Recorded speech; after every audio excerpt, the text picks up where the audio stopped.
Bismillahirrahmanirrahim. Assalamualaikum warahmatullahi wabarakatuh. Aktiviti Decommissioning and Restoration DNR berpotensi menjana peluang perniagaan dan pekerjaan yang sekaligus merangsang sosioekonomi negara dengan mengekalkan momentum tema peralihan tenaga ke arah masa depan yang berdaya tahan. DNR juga dikenal pasti berpotensi menjadi industri yang berkembang maju dalam sektor tenaga dengan komited dalam menangani kesan buruk ke atas alam sekitar disebabkan aktiviti luar pantai dan pesisir pantai melalui pengenalan semula ekosistem semula jadi. Dalam ucap pertama semasa forum DNR sempena persidangan dan pameran pertengahan tahun Brunei MICE 2021, Setiausaha Kementerian Tenaga turut mengongsikan garis panduan kebangsaan, penerokaan dan pengeluaran DNR bagi industri huluan yang diperkenalkan pada tahun 2017 oleh Kementerian Tenaga. Garis panduan tersebut menekankan pendekatan bagi semua pengendali dalam pengurusan operasi, mempertimbangkan risiko keselamatan dan impaknya kepada alam sekitar. Forum berlangsung di Pusat Persidangan Antarabangsa Berakas. Awang Haji Azhar bin Haji Yahya turut menyatakan Kementerian Tenaga melalui Autoriti Petroleum Negara Brunei Darussalam akan melaksanakan beberapa undang-undang DNR bagi industri petroleum dalam masa yang terdekat. Bagaimanapun, pendekatan Hall of Nation adalah perlu bagi mencapai keseimbangan perkembangan sosioekonomi dan keselamatan alam sekitar. Forum diadakan sempena Minggu Tema Tenaga yang dianjurkan oleh Kementerian Tenaga dengan kerjasama Autoriti Petroleum Negara Brunei Darussalam.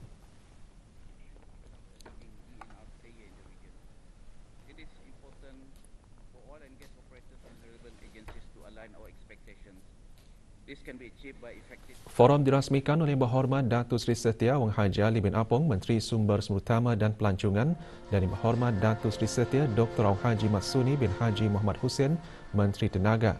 Seramai 255 peserta menghadiri forum tersebut. Juga hadir Datuk Seri Paduka Wang Haji Matsa Tejo bin Sokiau, Timbalan Menteri Tenaga.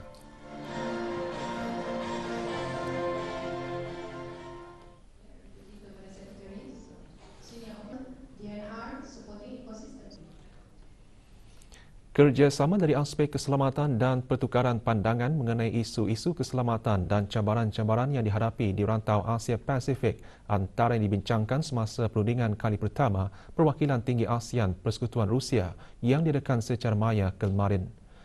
Mengetuai delegasi negara Brunei Darussalam ke mesyuarat tersebut, Yang Berhormat Bihin Datu Lailan Raja Major Jeneral Besara Datuk Paduka Seri Haji Awang Halbi bin Haji Muhammad Yusof, Menteri Pertahanan kedua selaku pengerusi Jawatan Kuasa Keselamatan Negara JKN. Perundingan tersebut dinilai bersesuaian mengambil kira ulang tahun ke-25 ASEAN-Russia Dialog Partnership yang bertepatan dengan negara Brunei Darussalam mempengerusikan ASEAN pada tahun ini. Mesyuarat juga dihadiri oleh perwakilan tinggi dan ketua delegasi dari negara-negara anggota ASEAN. Mesyuarat dihoskan oleh Tuan Yang Terutama Nikolai Petrushev, Secretary of the Security Council of the Russian Federation. Manakala Indonesia selaku negara penyelaras bagi ASEAN-Russia Dialog Partnership diwakili oleh Tuan Yang Terutama Dr. Pribadi Sutiono, pemangku timbalan bagi Foreign Policy Coordination, Coordinating Ministry for Political, Legal and Security Affairs.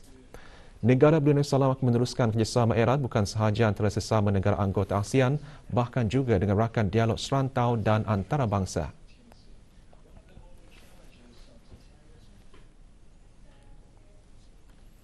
Tidak ada kes jangkitan baru COVID-19 dicatatkan kemarin. Kementerian Kesihatan dalam siaran akhbarnya mengenai perkembangan terkini situasi jangkitan COVID-19 di negara Brunei Darussalam memaklumkan jumlah keseluruhan kes kekal 259. Sementara itu, kes sembuh kekal 246 orang, manakala 10 kes aktif dirawat di Pusat Pengasingan Kebangsaan.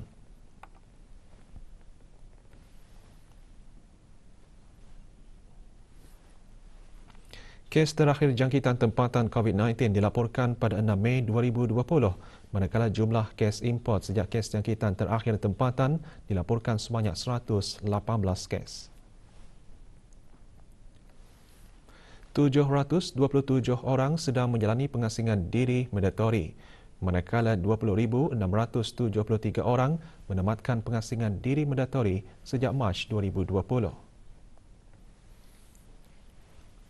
359 ujian virus SARS-CoV-2 telah dilaksanakan menjadikan jumlah keseluruhan ujian makmal dijalankan sejak Januari 2020 kepada 140,127 ujian. Makmal lanjut dan perkembangan terkini layari laman sesawang Kementerian Kesihatan dan talian kesihatan 148. Orang ramai khususnya warga emas tidak perlu berasa ragu untuk mendapatkan suntikan vaksin COVID-19 kerana ia bukan sahaja untuk kebaikan diri sendiri, malahan juga orang sekeliling. Saranan tersebut disuarakan oleh beberapa orang warga emas yang ditemui semasa menerima suntikan vaksin COVID-19. Sejak tempahan slot suntikan bagi warga emas dibuka pada 22 April lalu, seramai 9,208 orang warga emas telah menerima suntikan vaksin COVID-19. Kajian-kajian saintifik menunjukkan warga emas adalah golongan yang mempunyai risiko lebih tinggi mendapat komplikasi yang lebih teruk dari jangkitan COVID-19 dan suntikan vaksin COVID-19 telah dibuktikan boleh mengurangkan risiko jangkitan COVID-19 bagi warga emas.